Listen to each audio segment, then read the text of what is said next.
Pere Català Pich neix a Valls a finals del segle XIX i en un moment molt especial en què neixen altres personatges com el Robert Gerard, com el Jaume Mercader, com l'Eladi Homs, com el César Martinell, com el Vives Castellet, que tots ells s'ajuden, jo crec que a créixer i que és la generació que jo en dic prodigiosa. La infància de Pere Català i Pich, el meu avi, va ser una infància difícil, inicialment a Valls, traslladat a Barcelona i retornat novament a Valls, en la lluita realment per la subsistència, com tants altres exemples de les classes populars catalanes del finals del segle XIX i principis del segle XX. Pere Català i Pich contribueix amb la seva ajuda a la despesa familiar.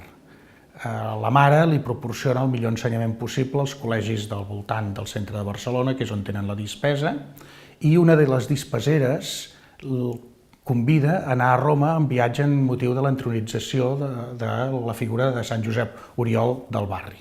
És allà on Pere Català i Pich farà les primeres fotografies. Més endavant entra a treballar al banc i justament és al banc on li toca una càmera fotogràfica, que serà allò que li permetrà somiar tornar-se a Valls i establir-se com a fotògraf. L'arribada de Pere Català Pich a Valls representa un abans i un després en la història de la fotografia a Valls, en el sentit de que els retratistes anteriors els hem de considerar com a retratistes encara del segle XIX, mentre que la seva arribada representa un trencament amb aquest passat i, a més, fa que la fotografia es democratitzi i arribi a totes les capes de la societat vallenca. A mi em sorprèn l'atreviment que va tenir l'any 15 en anar-se a instal·lar a Valls com a fotògraf, quan ell tenia una petita experiència com a fotògraf amateur, però en cap cas com a fotògraf professional. I en canvi arriba a Valls i a partir d'aleshores ja fa una carrera brillantíssima. I això penso que és molt destacable i molt simptomàtic de la qualitat personal que tenia ell. L'obra de Pere Català Pich a Valls no es limita en el món del retrat, sinó que abasta tota una sèrie de temes, des de la cultura popular fins a les festes, fins a actes oficials, fins a inauguracions. D'alguna manera es converteix, podríem dir, en el notari gràfic de la ciutat, en els esdeveniments que passen a Valls entre el 1915 i el 1932. El primer terç del segle XX, fer-se retratar, representa anar un pas endavant en relació al que havia representat el segle XIX, a finals del segle XIX, quan a cal retratista només hi podien anar les classes adinerades, que tenien recursos per fer-ho. A partir d'aquest moment del primer terç del segle XX, pràcticament totes les classes socials poden passar per cal retratista una vegada a la vida, com a mínim, o al moment de fer la primera comunió o en el moment de casar-se, i això representa que la fotografia entra a totes les llars vallenques. Aquest factor, que podria ser un factor insignificant en un altre àmbit, en el de la fotografia marca un abans i un després i fa que el retratista agafi un estatus social que no havia tingut fins aleshores.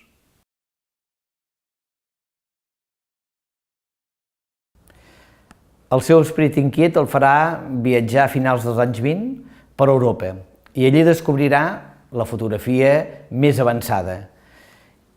I aquesta fotografia que ell veurà i que s'entusiasmarà el farà reflexionar sobre quin ha de ser el seu ofici i cap a on ha de tirar la seva tasca professional. I això el porta a arribar a la conclusió de que si ell vol seguir la fotografia d'avantguarda i la seva fotografia més contemporània, això no ho pot fer des de Valls, sinó que ha d'anar a Barcelona. Crec que Català Pich no era pròpiament un home de poble, sinó que era un home que era molt conscient de la modernitat en la ciutat. Ja l'havia viscut prèviament a Barcelona, havia estat a París abans de l'any 31, coneixia, crec, les fotografies de Man Ray, que en aquella època ja es reproduïen, com també a Catalunya, l'avantguarda lleidatana coneixia el que estava passant a París, és a dir, Catalunya no era un lloc aïllat del que estava passant en aquell moment a París i Català Pich, de fet, comença a partir dels anys 30 a treballar més l'avantguarda i la modernitat perquè també les revistes il·lustrades es renoven és després de l'exposició del 1929 i, per tant, hi ha com un canvi també en les revistes il·lustrades que prenen la fotografia com una il·lustració de la publicitat, dels articles, i això li dona sortida també a poder experimentar i a poder publicar en una altra estètica, d'acord amb el grafisme de l'època. El Pere Català Pich va ser un dels impulsors dels moviments avantguardistes a Catalunya, basant-se bàsicament en el que ell entenia, que era el tema de la publicitat, la comunicació. Va ser un gran difusor d'aquest moviment i el va adoptar bàsicament amb el tema de la fotografia. Ell va començar a treballar a partir de viatges que va fer a París, a Bèlgica, amb revistes que tenia. Aleshores va començar a agafar l'essència d'aquests moviments, que van ser molt trencadors a Europa, i els va començar a incorporar a la fotografia a Catalunya. Les avantguardes, una de les coses que van aconseguir va ser trencar amb l'arrastre que es portaven dels orígens dels pintors. Bàsicament ho van fer perquè van estar treballant amb la part tècnica de la fotografia, els diafragmes, les obturacions, el revelat, les òptiques.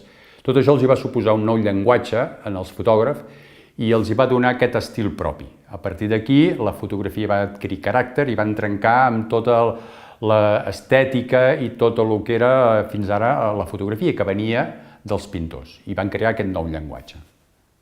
Bé, el que em sembla interessant de recordar potser no és tant una imatge concreta com el fet de posar-se al carrer a fotografiar gent, no?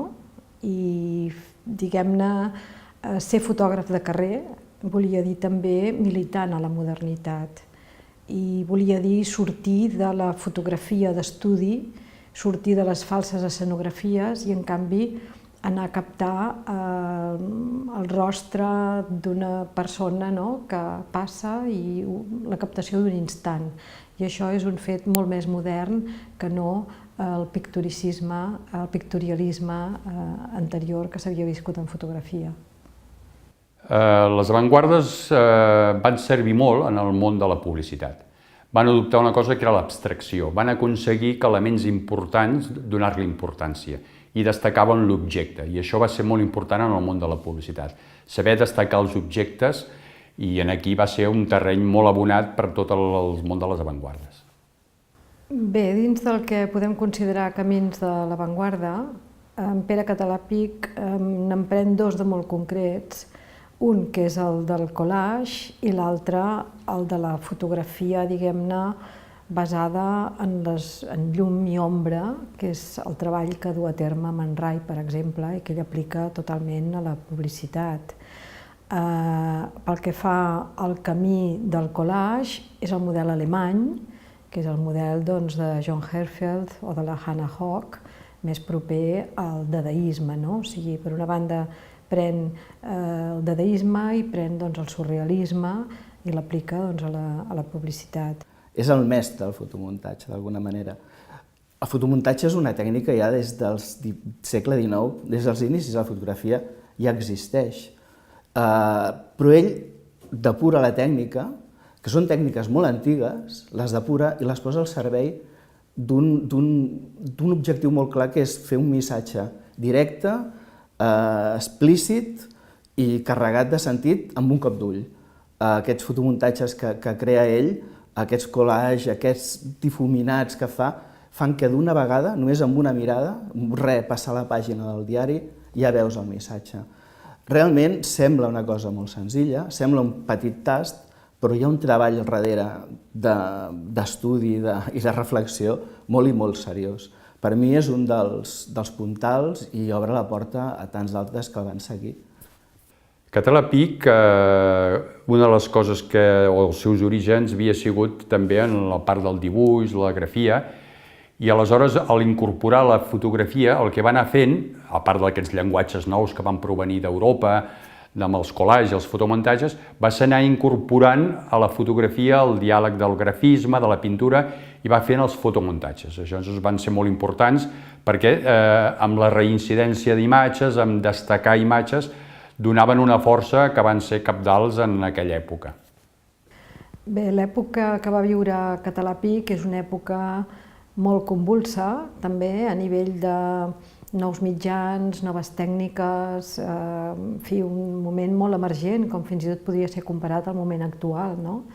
I sobretot, ell que treballava a la publicitat es va adonar que feia falta, per estimular el consum, determinades tècniques psicològiques i el món de la psicologia per realment ordenar, conduir aquest món de la publicitat.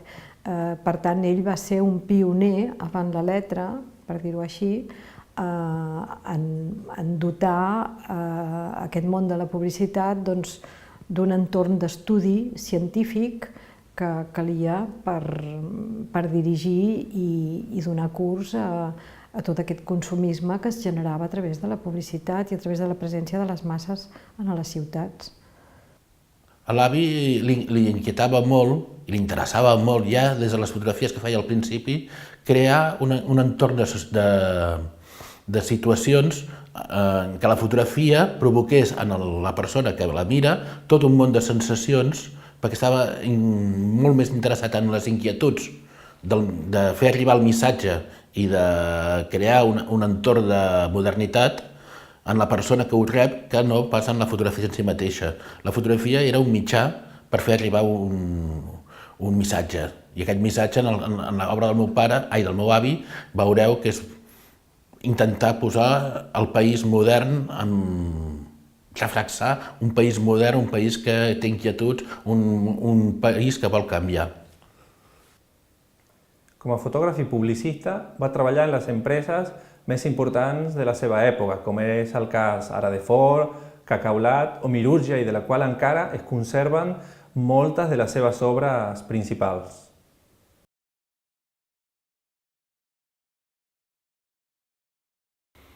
Un cop esclata la Guerra Civil, entra a treballar a les milícies antifeixistes per omplir fitxes de voluntaris que van al front.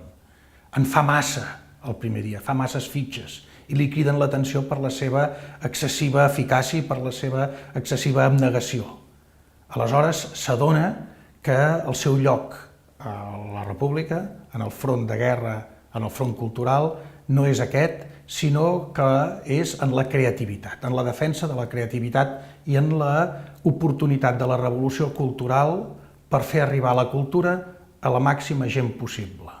Mentre estava ja a la Capitania General, que també hi participava el pare, el seu fill, el Francesc Català Roca, doncs es parla de crear un comissariat de propaganda del Jaume Miravilles, que seria el polític, i en la preparació d'aquest comissariat hi ha tot un treball intel·lectual en el que participa molt el meu avi, fins al punt que els crea l'organigrama del que serà el futur comissariat de propaganda.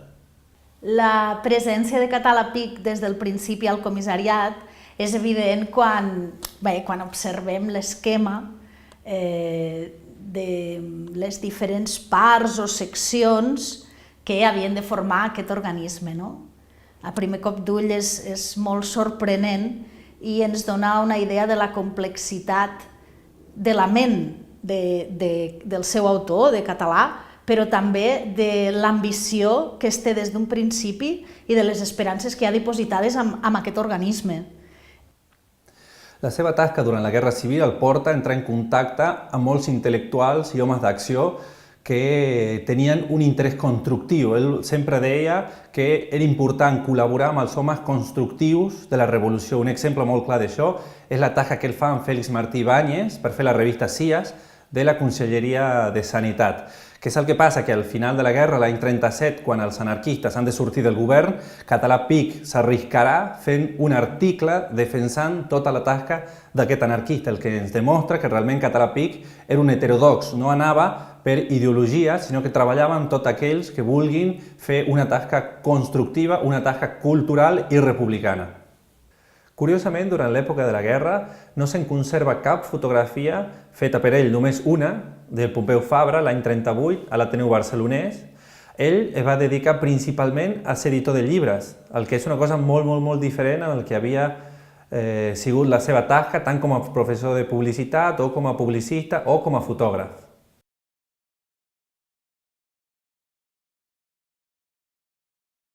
L'entrada de les tropes franquistes a Barcelona li representen una doble tragèdia.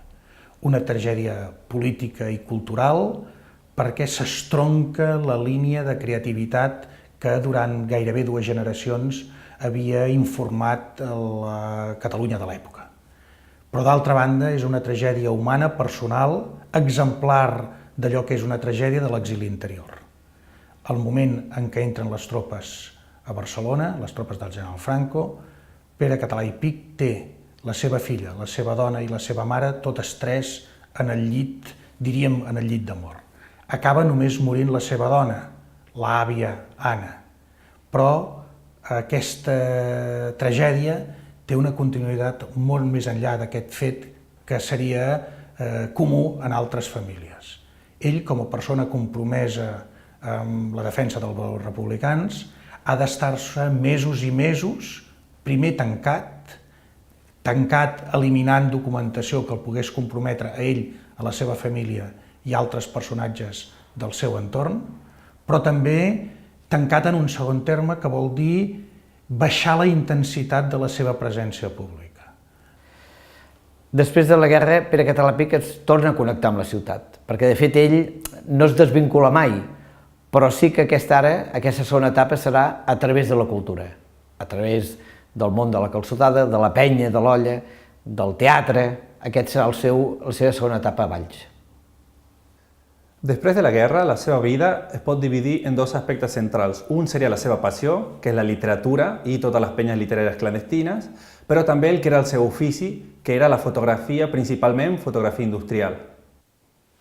La seva tasca com a professor del Seminari de Publicitat als inicis dels anys 30 es tanca l'any 1935 quan escriu la magna obra de reflexió sobre el que seria la psicologia de la publicitat i de les vendes. En aquesta obra, escrita a l'Ateneu Barcelonès durant l'any 35, Català Pich barreja el que seria tot el pensament psicològic que ha vingut aprenent al seminari amb tota la seva aportació en relació a la publicitat i a la fotografia. Aquests 3 aspectes el converteixen, encara que l'obra roman inèdita, en un personatge fundamental per entendre la relació entre psicologia i publicitat.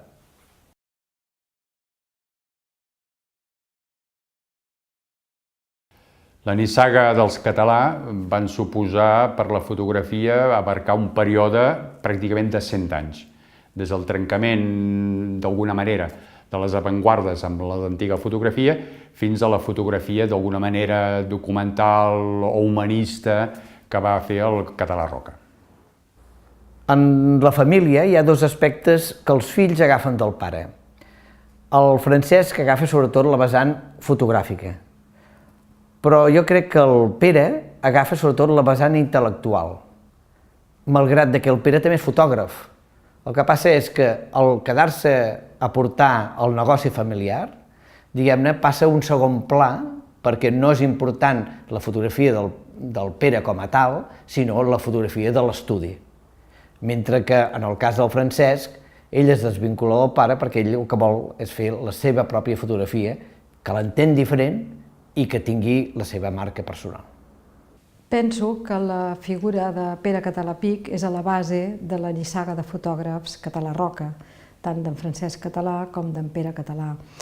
Per un motiu molt clar, i és que en Pere Català Pich va treballar 2 camps molt concrets. Per una banda, la modernitat i l'avantguarda, i per una altra, la cultura popular i etnogràfica. Francesc Català Roca va agafar la primera via, la via de la modernitat i de l'estètica d'avantguarda, mentre que en Pere Català va militar molt més en la fotografia de caràcter etnogràfic.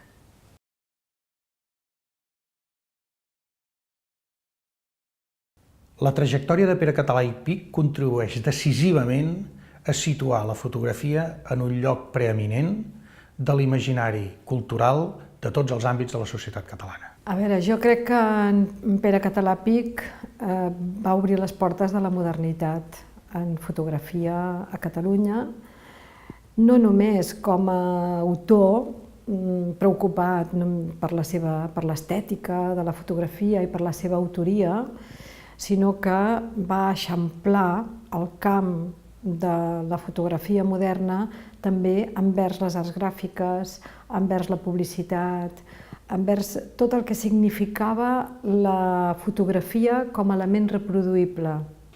Fins ara, quan es parla de català o quan s'ha parlat de català, se l'ha anomenat com un fotògraf important per la fotografia catalana dels anys 30. Jo penso que la producció de català no és només important per la fotografia catalana dels anys 30, sinó que ocupa un lloc d'honor en la fotografia catalana de tot el segle XX. Una reflexió que ens hem de fer nosaltres, avui, és que és un patrimoni, el de Catalàpic, que el tenim, que sabem on és, sabem l'estat que està i que l'hem de salvar. És un esforç col·lectiu, un esforç de la família i un esforç d'altra gent que s'hi ha de posar, tant de particulars com d'institucions. És especialment urgent que tinguem molt present que és un material caduc, que és un material viu que es degrada a poc i que arribarà a un punt que simplement es perdrà.